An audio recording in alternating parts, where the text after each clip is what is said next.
안녕하세요. 오늘 저희는 여러분이 보내주신 아주 흥미로운 자료, 바로 CMOS VLSI 설계의 핵심이죠. 레이아웃 디자인 룰에 대해 좀 깊이 파고 들어보려고 합니다. 네. 이게 좀 복잡하게 들릴 수도 있는데요. 우리가 매일 쓰는 스마트폰이나 컴퓨터, 칩이 있잖아요. 네, 그렇죠. 그게 어떻게 그렇게 작고 또 안정적으로 작동하는지 그 비밀을 푸는 열쇠가 바로 여기에 숨어 있다고 할 수 있겠습니다. 네, 보내주신 자료가 그 유명한 CMOS VLSI 설계 교재 일부인데요. 이 반도체 칩 만들 때 쓰는 포토마스크 패턴 있잖아요. 네. 그걸 어떻게 그려야 하는지에 대한 지침, 그러니까 디자인 룰을 아주 상세하게 다루고 있습니다. 이게 단순히 선 긋는 규칙 모음, 뭐 그런 건 아니에요. 그렇죠. 그럼 이번 저희 탐구에서 우리가 좀 얻어가야 할 핵심은 뭘까요?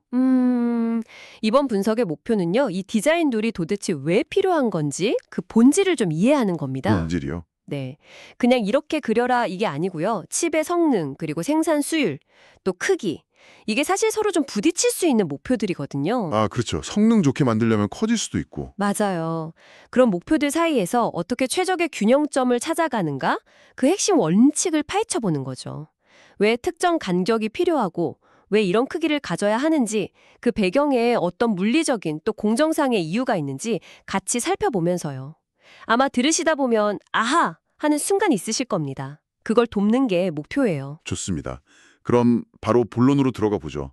디자인 룰, 레이아웃 룰이라고도 부르는 것 같은데 이게 정확히 어떤 개념인가요? 핵심은 딱 두 가지로 요약할 수 있어요. 신뢰성 있는 동작, 그리고 최소 면적. 신뢰성과 최소 면적. 네, 이 두 가지를 다 잡으려고 설계자가 포토마스크 패턴 그릴 때 따라야 하는 뭐랄까 일종의 기하학적인 제약 조건 모음입니다. 제약 조건이요? 네, 아주 쉽게 말하면 회로를 구성하는 각 부분들, 저희는 이걸 특징, 이너 피처라고 부르는데요. 이 특징들이 가져야 할 최소 크기, 또 이것들 사이에 필요한 최소 거리, 그리고 서로 다른 층에 있는 요소들이 얼마나 겹쳐야 하는지 이런 것들을 정해놓은 거죠. 마치 나노미터 스케일의 도시계획법 같다고 할까요? 도시계획법이요. 비유가 재밌네요. 법이라고 하니까 꼭 지켜야 할 것 같은데요. 만약 이 규칙을 어기면 그냥 바로 불량 칩이 되는 건가요? 그거 흥미로운 질문인데요. 꼭 그렇지만은 않습니다. 아, 정말요? 네. 디자인 룰은 이대로 그리면 성공적으로 만들어질 확률이 아주 높다는 안전 가이드라인에 가깝다고 보는 게 더 정확할 것 같아요. 아하, 가이드라인. 물론 규칙을 심각하게 어기면 불량 확률이 확 높아지죠. 하지만 아주 약간 벗어났다고 해서 무조건 실패하는 건 아니에요. 운 좋게 작동할 수도 있고요. 네. 반대로 규칙을 완벽하게 지켰는데도 아주 미세한 공정상의 변수 때문에 문제가 생길 수도 있는 거고요. 그렇군요. 그래서 여기서 첫 번째 핵심 통찰을 얻을 수 있습니다. 디자인 룰은 그냥 단순한 규칙이 아니라는 거. 성능과 수율, 일드 사이에 아주 정교한 타협점이라는 겁니다. 성능과 수율의 타협점. 네. 규칙을 좀 더 여유롭게, 그러니까 보수적으로 만들면요. 칩이 안정적으로 만들어질 확률, 즉 수율은 높아져요. 근데 칩 크기가 커지거나 속도가 느려지는 식으로 성능에서 손해를 볼 수 있죠. 반대로 규칙을 더 공격적으로 타이트하게 만들면 성능은 높이고 칩 크기도 줄일 수 있겠죠. 하지만 작은 공정 오차에도 민감해져서 불량품 나올 확률, 즉 수율이 낮아질 위험을 감수해야 합니다. 결국 얼마나 안정적으로 만들 거냐, 얼마나 작고 빠르게 만들 거냐 이 사이에서 균형을 잡는 과정인 셈이죠. 와, 성능과 수율의 타협점이라니 정말 흥미로운 관점이네요. 근데 자료를 보니까 규칙에도 종류가 있는 것 같아요. 람다 기반 규칙하고 마이크론 규칙, 이 두 가지가 언급되는데 어떤 차이가 있는 거죠? 아, 그건 디자인 룰의 단위에 대한 이야기입니다. 예전에 특히 이제 모시스 같은 기관 통해서 대학이나 연구소에서 교육용으로 쓰거나 여러 공정을 좀 아우르낸 설계를 할 때 많이 썼던 게 람다 기반 스케일러블 룰이에요. 스킬러블 룰이요? 네. 여기서 람다는 특정 공정 기술에서 구현할 수 있는 가장 작은 특징 크기의 절반 정도에 해당하는 일종의 기본 단위라고 보시면 돼요. 아, 기본 단위? 그렇죠. 이론상으로는 이 람다 값만 해당 공정에 맞게 바꿔주면 같은 레이아웃 설계도를 가지고 서로 다른 미세 공정, 예를 들어 0.5 마이크론 공정, 0.25 마이크론 공정 이런 데다 다 적용할 수 있도록 고안된 거죠. 마치 비율만 조절하면 크기가 다른 옷을 만들 수 있는 패턴처럼요. 오, 그럼 람다 룰은 약간 프리사이즈 같은 느낌이네요. 편리해 보이는데 왜 지금은 잘 안 쓰이나요? 허허, 정확히 프리사이즈는 아니지만 뭐 비슷한 발상이죠. 근데 실제 반도체 공정이라는 게 그렇게 단순하지가 않거든요. 네. 모든 요소가 수학적으로 완벽하게 같은 비율로 줄어들지 않아요. 어떤 층은 더 많이 줄어들고 어떤 부분은 덜 줄어드는 식으로 실제 축소 비율이 제각각입니다. 아, 그렇군요. 그래서 실제 산업 현장에서는 대부분 특정 공장에 딱 맞춰진 실제 물리적인 치수, 즉 마이크론 또는 나노미터 단위의 룰을 사용합니다. 이게 훨씬 더 정확하고요. 해당 공정의 특성을 최대한 활용해서 최적화된 설계를 가능하게 해주죠. 비유하자면 기성보 람다 룰보다는 맞춤 정장 마이크론 룰이 몸에 더 잘 맞는 것과 비슷하다고 할 수 있겠네요. 아하, 그래서 요즘 우리가 쓰는 고성능 칩들은 다 특정 공장에 맞춰진 마이크론 룰로 설계되는 거군요. 그럼 자료에 언급된 그 모이시스는 지금도 람다룰 기반 서비스를 제공하나요? 네, 모이시스는 여전히 교육이나 연구 커뮤니티에서 중요한 역할을 하고 있습니다. 예를 들어 온 세미컨덕터의 0.5 마이크론 공정을 이용한 교육용 타이니칩 프로그램 같은 걸 지원하는데 이때 람다는 0.3 마이크론을 쓰는 스케일러블 룰을 적용하기도 하고요. 네. 하지만 동시에 IBM의 130 나노미터 이하 같은 훨씬 앞선 공정들도 지원하는데 이런 첨단 공정들은 아주 복잡하고 방대한 마이크론 룰을 따라야 하고 또 케이덴스나 시놉시스 같은 고가의 전문 설계 툴 사용이 필수적입니다. 그래서 람다 룰 기반 접근보다는 훨씬 더 전문적인 지식과 환경이 필요하죠. 그렇군요. 자, 그럼 이제 구체적인 규칙들을 하나씩 좀 살펴보면서 왜 이런 제약들이 필요한 건지 그 배경을 좀 더 깊게 파고들어 볼까요? 네, 좋습니다. 먼저 칩의 바탕이 되는 웰 룰부터 시작해보죠. N웰, P웰 이런 것들이요. 네, 웰은 트랜지스터가 만들어질 땅이라고 생각하시면 쉬워요. 예를 들어 N웰 공정이다 그러면 P형 실리콘 기판 위에 N형 불순물을 주입해서 N웰이라는 영역을 만들거든요. 네. 여기서 중요한 점은 이 웰이 보통 그 안에 만들어지는 트랜지스터의 소스 드레인 영역, 예를 들면 N 플러스 확산 영역보다 더 깊게 형성된다는 거예요. 아, 더 깊게요? 네. 그래서 웰의 가장자리하고 그 주변에 있는 다른 N 플러스 영역 사이에는 충분한 거리를 두어야 합니다. 너무 가까우면 전기적으로 원치 않는 누설 전류가 흐르거나 하는 문제가 생길 수 있거든요. 단순히 거리를 두는 것 말고 또 고려할 점이 있을까요? 자료에 보니까 세부리 효과 같은 말도 나오던데요. 아, 그거요? 그건 예전에 많이 쓰던 로커스라는 소자 분리 기술과 관련된 이야기입니다. 이 방식은 특정 영역에 두꺼운 산화막을 기워서 소자들을 분리하는데 이때 산화막 가장자리가 마치 새부리처럼 뾰족하게 파고드는 현상이 발생했어요. 세부리처럼? 네, 이 새부리 때문에 예상보다 더 넓은 영역이 영향을 받아서 웰과 다른 영역 사이의 간격을 좀 더 넓게 확보해야만 했습니다. 근데 요즘은 STI라고 말 그대로 얕은 도랑을 파고 절연물질을 채워넣는 방식을 주로 써요. 이게 훨씬 깔끔하게 영역 분리가 가능해서 웰 간격이나 다른 소자 간 간격을 더 좁힐 수 있게 됐죠. 특히 메모리 셀처럼 아주 촘촘하게 만들어야 하는 경우에 큰 장점이 있습니다. 그렇군요. STI 덕분에 더 좁게 만들 수 있게 된 거네요. 그렇죠. 그리고 웰 룰에서 또 하나 절대 놓치면 안 되는 중요한 포인트가 있어요. 바로 웰 탭에 관한 규칙인데요. 웰탭이요? 네. 웰이라는 영역은 도핑 농도가 상대적으로 낮아서 전기 저항, 그러니까 시트 저항이 꽤 높아요. 근데 웰은 전체적으로 균일한 전압, N웰은 전원 VDD, P웰은 접지 GND, 이걸 유지해야 제대로 작동하거든요. 네. 만약 웰 내부에서 전류가 흐를 때 저항 때문에 전압이 뚝 떨어지는 현상, 이걸 볼티지 드롭이라고 하는데 이게 발생하면 그 안에 있는 트랜지스터들이 오작동할 수 있습니다. 그래서 충분한 개수의 웰탭, 즉 웰이랑 금속 전원선을 연결하는 접점을 곳곳에 만들어줘야 해요. 마치 넓은 지역에 안정적으로 전기를 공급하려고 변전소를 여러 곳에 두는 것과 비슷하다고 할 수 있겠네요. 아, 전압 강화를 막기 위해서 접점을 많이 만들어야 한다. 알겠습니다. 자, 웰이라는 기반 위에 이제 트랜지스터를 만들어야겠죠? 칩의 가장 기본적인 소자니까 트랜지스터 룰도 아주 중요할 것 같습니다. 네, 핵심 중의 핵심이죠. CMOS 트랜지스터 하나를 제대로 정의하려면 보통 4개 이상의 마스크층 레이어 정보가 필요해요. 트랜지스터가 놓일 자리를 정하는 액티브층, N형 불순물을 주입할 영역을 표시하는 N셀렉트층, P형 불순물을 주입할 P셀렉트층, 그리고 가장 중요한 게이트 전극을 만드는 폴리실리콘층, 이렇게요. 4가지 이상. 네, 실제로 트랜지스터의 채널이 형성되는 부분은 바로 이 폴리실리콘 층하고 액티브 층이 정확하게 겹쳐지는 엔드 연산으로 정의되는 영역입니다. 겹치란 부분이 채널이군요. 근데 여기서 제가 자료를 보면서 좀 흥미롭게 본 부분이 있는데요. 폴리실리콘이 단순히 액티브 영역 위에 딱 맞게 놓이는 게 아니라 액티브 영역 경계를 넘어서 양쪽으로 조금 더 길게 그려져야 한다는 규칙이 있더라고요. 게이트 확장, 게이트 엑스텐션이라고 하던데요. 왜 좋게 해야 하나요? 오, 정확히 보셨습니다. 그게 바로 트랜지스터를 안정적으로 만들기 위한 아주 중요한 규칙 중 하나예요. 아, 그래요? 네. 만약 폴리실리콘 게이트가 액티브 영역을 완전히 가로지르지 못하고 중간에 딱 끊기거나 좀 모자라면 어떻게 될까요? 소스 영역하고 드레인 영역 사이에 게이트로 제어되지 않는 원치 않는 전도성 경로가 생겨버릴 수 있어요.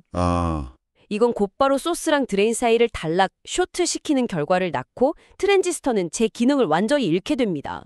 그래서 폴리실리콘은 액티브 영역보다 좌우로 약간 더 길게 마치 안전마진처럼 그려줘야 하는 거죠.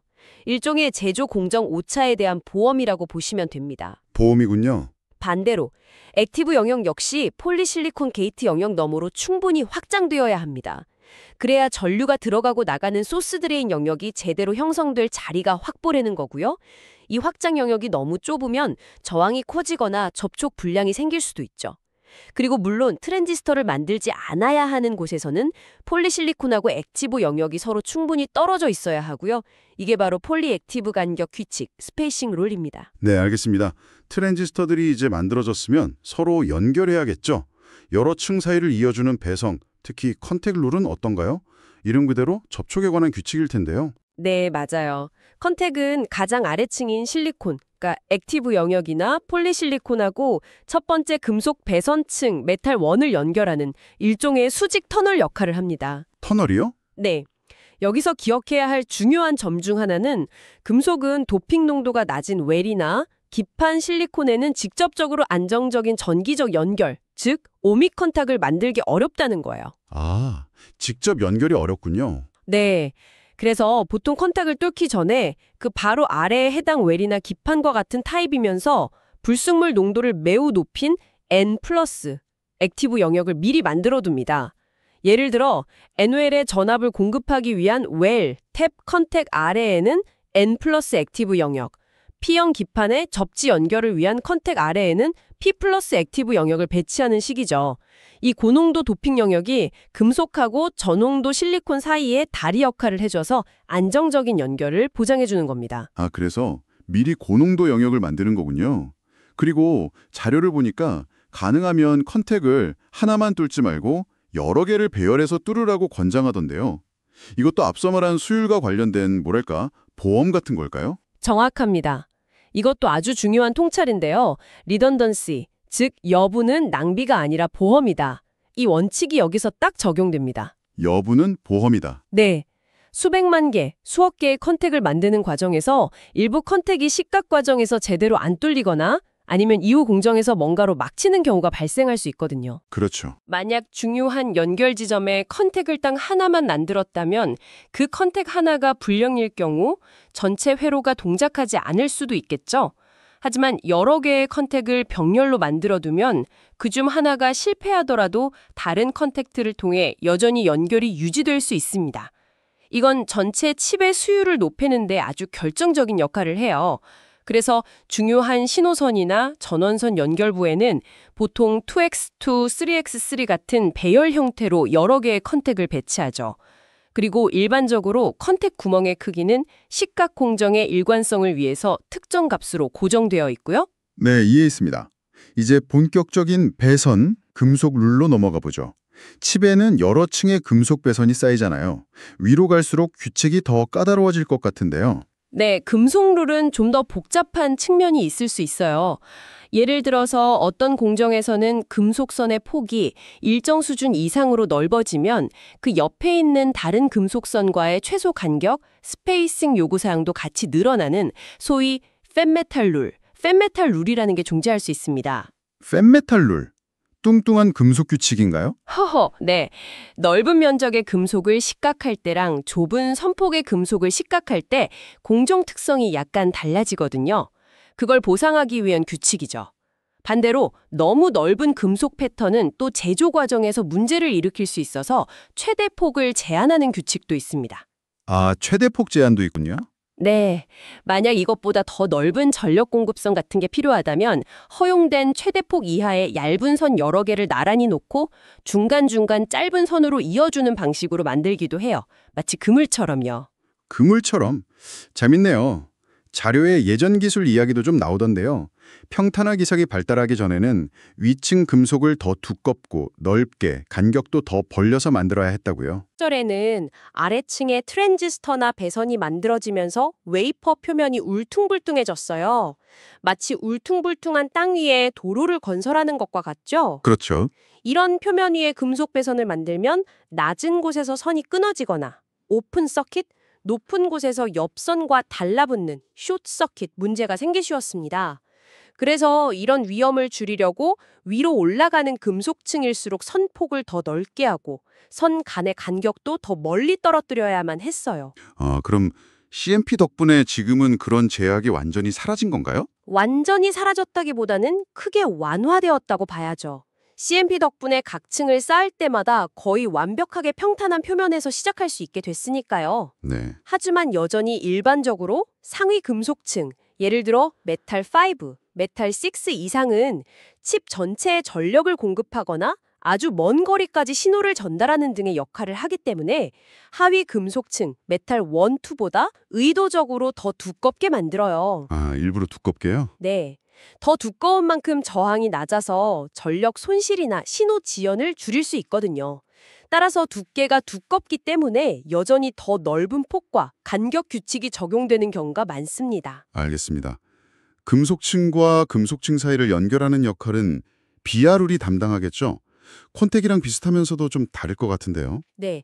비아는 서로 다른 금속층 사이, 예를 들어 메탈 1과 메탈 2 또는 메탈 2와 메탈 3 사이를 수직으로 연결하는 터널이라는 점에서 컨택과 역할이 유사합니다. 네. 근데 흥미로운 점은 역시 CMP 같은 평탄화 기술의 발전 덕분에 최신 공정에서는 비아를 다른 비아 바로 위에 수직으로 쌓는 것, 스택드 비아스가 가능하다는 겁니다. 아, 싸울 수 있다고요? 네. 예전에는 아래층 구조물의 경계면이나 다른 비아 바로 위에는 불안정성 때문에 비아를 배치하기 어려웠어요. 근데 평탄화된 표면에서는 이게 가능해졌고 여러 층을 거쳐 신호를 전달할 때 배선 경로를 훨씬 짧고 효율적으로 만들 수 있게 돼서 면적 절약에 큰 도움이 됩니다. 효율적이겠네요? 그렇죠. 비아 역시 컨택처럼 보통 특정 층 간 연결에서는 크기가 균일하게 정해져 있고요. 큰 전류를 흘려야 하는 곳에는 여러 개의 비아를 배열, 어레이 형태로 사용해서 안정성과 신뢰성을 높입니다. 그 외에도 자료를 훑어보니까 칩을 최종적으로 보호하는 막 패시베이션이라고 하죠. 거기에 외부 핀과 연결하기 위한 구멍을 내는 규칙이라든지 컨택이나 비아가 주변의 폴리나 금속 영역으로 얼마나 덮여야 하는지에 대한 둘러싸기 규칙, 또 너무 작거나 얇은 패턴 조각, 이게 제조 중에 떨어져 나갈 수도 있겠죠. 이걸 방지하기 위한 최소 면적 규칙. 와, 정말 다양한 규칙들이 있네요. 그렇습니다. 전반적인 추세를 보면 공정 기술이 발전하면서 규칙들도 점점 더 복잡해지기도 하지만 동시에 자동화된 설계 도구, EDA 툴이라고 하죠. 이게 이해하고 검증하기 쉬운 방향으로, 그러니까 컴퓨터 친화적으로 진화하고 있다고 볼 수 있습니다. 컴퓨터 친화적이요. 네. 때로는 특정 반도체 생산 공장, 파운드기에서 자주 발생하는 특정 유형의 불량을 피하기 위한 추가적인 권장 설계 가이드라인이 제공되기도 하고요. 자, 이제 칩 설계의 중심부에서 약간 벗어나서 가장자리로 가볼까요? 스크라이브 라인이라는 영역이 언급되는데 이건 단순히 웨이퍼에서 개별 칩들을 잘라내기 위한 선 아닌가요? 뭐 특별한 기능이 또 있나요? 물론 주된 목적은 웨이퍼를 개별 칩, 다이라고 하죠. 이걸로 자르기 위한 재단선 역할입니다. 근데 이 공간을 그냥 버려두지 않고 아주 유용하게 활용해요. 아, 그래요? 어떻게 활용하죠? 첫째는 칩이 잘린 후에 노출되는 측면을 통해서 외부의 습기나 오염물질이 칩 내부로 스며드는 걸 막기 위한 보호구조물, 실링 같은 걸 이 영역에 만들기도 하고요. 둘째, 더 중요한 것은 이 스크라이브 라인 영역이 각종 테스트와 공정 관리를 위한 구조물들을 배치하는 장소로 활용된다는 점입니다. 테스트 구조물이요? 칩 내부에 만드는 게 아니고요? 네. 칩 내부의 소중한 공간을 차지하지 않으면서 공정 상태를 확인할 수 있도록 스크라이브 라인에 배치하는 거죠. 예를 들면 여러 마스크 층들이 얼마나 정확하게 정렬되었는지 확인하는 정렬 마크. 네. 또 실제 공정 후에 만들어진 선폭이나 간격이 설계값과 얼마나 일치하는지 측정하는 테스트 패턴, 버니어 구조, 크리티컬 디멘션 스트럭처즈 같은 것들이요. 아, 측정용 패턴. 그렇죠. 그리고 컨택이나 비하의 연결 저항, 트랜지스터의 기본 전기적 특성, 그러니까 VT나 누설 전류 같은 거요. 심지어 간단한 회로, 링 오실레이터 같은 것들의 속도를 측정하기 위한 다양한 테스트 회로들. 예를 들면 테스트 트랜지스터, 컨택 체인, 링 오실레이터 같은 것들을 이곳에 만듭니다. 와, 정말 많네요. 네, 웨이퍼 전체 공정이 끝난 후에 이 테스트 구조들을 측정해서 공정이 안정적인지 수율이 예상대로 나올지 등을 예측하고 관리하는 데 사용하는 거죠. 즉, 스크라이브 라인은 단순한 절단선이 아니라 웨이퍼 품질 관리의 핵심 정보를 담고 있는 영역인 셈입니다. 정말 흥미롭네요. 그냥 버려지는 공간처럼 보이는 곳에 그런 중요한 기능들이 숨어 있었다니. 자료 뒷부분에는 시모스 공정 자체의 개선 동향에 대한 언급도 살짝 있네요. 다중 문턱 전압, 멀티플 플래시홀드 볼티지 같은 기술이요? 아, 네. 그건 칩의 성능하고 전력 소모를 더욱 세밀하게 최적화하기 위한 기법입니다. 일부 고급 공정에서는 트랜지스터가 켜지는 전압, 즉 문턱 전압, VT를 2가지 이상으로 제공해요. 2가지 이상으로요? 네. 문턱 전압이 낮은 트랜지스터, 로우 VT라고 하는데요. 이건 더 낮은 전압에서 쉽게 켜주고 전류를 많이 흘려서 속도가 빠릅니다. 근데 꺼져 있을 때도 누설 전류가 상대적으로 많다는 단점이 좀 있죠. 네. 반대로 문턱 전압이 높은 트랜지스터, 하이 VT는 켜는데 더 높은 전압이 필요해서 속도는 약간 느리지만 누설 전류가 매우 적어서 전력 소모를 줄이는 데 유리해요. 아, 그럼 설계자는 상황에 맞게 골라 쓸 수 있다는 거군요. 바로 그거죠. 칩 설계자는 전체 회로 중에서 속도가 정말 중요한 부분, 크리티컬 패스라고 하죠. 여기에는 로우 VT 트랜지스터를 쓰고 속도보다는 저전력이 더 중요한 다른 부분, 예를 들어 대기 상태의 회로 같은 곳에는 하이 VT 트랜지스터를 선택적으로 배치해서 칩 전체의 성능과 전력 소모 사이의 최적 균형점을 찾아낼 수 있는 겁니다. 효율적이네요. 그렇죠. 게이트 절연막, 옥사이드 두께를 다르게 제공하는 봉정, 멀티포 옥사이드 티크니스도 비슷한 맥락이에요.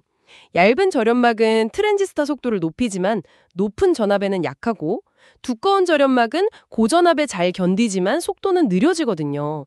이걸 이용해서 칩 내부의 고속 로직 부분하고 외부 고전압 신호를 다루는 입출력 부분을 각각 최적화할 수 있죠. 자, 오늘 저희는 시모스 레이아웃 디자인 룰이라는 정말 눈에 보이지 않는 나노미터 세계를 지배하는 복잡한 규칙들의 세계를 한번 탐험해 봤습니다.